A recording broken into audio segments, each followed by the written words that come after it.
Isang mapagpalang araw po sa inyo lahat. Ngayon po ay December 6, 2024, Biyernes ng unang linggo sa panahon ng pagdating ng Panginoon. Ating pong unang pagbasa at pagninilay sa araw na ito ay hinango mula sa aklat ni Propeta Isaías, chapter 29, verses 17 to 24. Ito ang sinasabi ng Panginoon: hindi magluluwat, ang kagubatan ay magiging bukirin, at ang bukirin ay magiging kagubatan. Sa panahong iyon, maririnig ng bingi ang pagbasa sa isang aklat at makakakita ang mga bulag.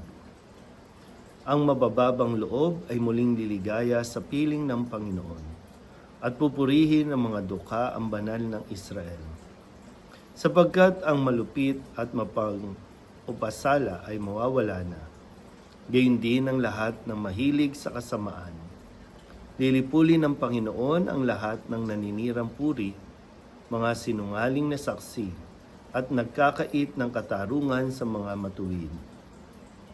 Ito ang sinasabi ng Panginoon, ang Diyos na tumubos kay Abraham, tungkol sa sambahayan ni Jacob. Mula ngayon, ang bayang ito ay wala nang dapat ikahiya o ikatakot man. Kung makita ng kanyang mga anak ang aking mga ginawa, iingatan nilang banal ang aking pangalan.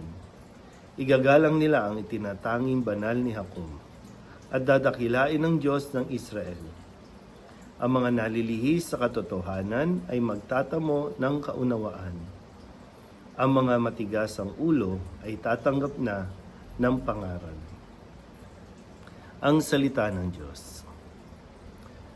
Muli po, isang mapagpalang araw sa inyo pong lahat. Ngayon po ay Biyernes, araw ng debosyon sa Poong Jesus Nazareno, at nawa ay atin pong hingin ang kanyang gabay sa atin, maipadala ang Espiritu Santo upang talagang lubusan tayong makapasok sa diwa nitong tinatawag nating panahon ng Adbyento o panahon ng paghihintay para sa isang darating at pagdiriwang din sa kanyang pagdating. At muli, dalawang uri ng pagdating ang ating pong ina-anticipate. Yung una, ipinagdiriwang natin ang kanyang unang pagdating, ang kapanganakan, at ang muli niyang pagbabalik, ang muling pagdating ng Panginoon. Dito, pinapahayag ni Propeta Isaías na sa pagdating ng Panginoon ay matatapos na ang lahat. Lahat po ng mga nalulumbay ay liligaya na. Lahat ng mga nagtiis at nagtitiis sa hirap ay makakamit na. At ipagkakaloob ng Panginoon mismo ang hustisya para sa lahat.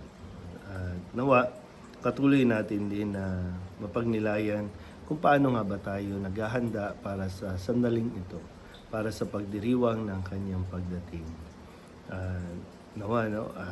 Tayo po ay manatiling nagninilay, nagdarasal, at syempre ipagdasal natin dahil maraming mga kaguluhan ang nangyayari ngayon, hindi lang sa bansa natin, sa iba't ibang panig ng bansa ay talagang kumikilos din ang kasamaan para guluhin ang katahimikan, ang kapayapaan para sa siguro sadyang ito ay isang hamon na bagamat tayo po ay nasa panahon ng Adbyento, sumasabay ang mga kaguluhan, sumasabay ang mga away-away, maraming mga kaso tayong naririnig, talagang nagiging magulo. Pero sa kabila nito, yung mensahe nga na darating ang Panginoon upang tayo po ay tulungan, darating siya upang iwaksi ang mga taong matigas ang ulo o patuloy na nagiging suwail. Siya mismo ang magdidisiplina at siya din mismo ang aayos sa mga taong nagiging sanhi ng kaguluhan sa ating pong buhay. Kaya manatili tayong naghahanda sa pamamagitan ng palaging pagdarasal, sa pamamagitan po ng ating pakikinig at pagdalo sa bawat misa. Muli po, isang mapagpalang araw sa inyo po lahat.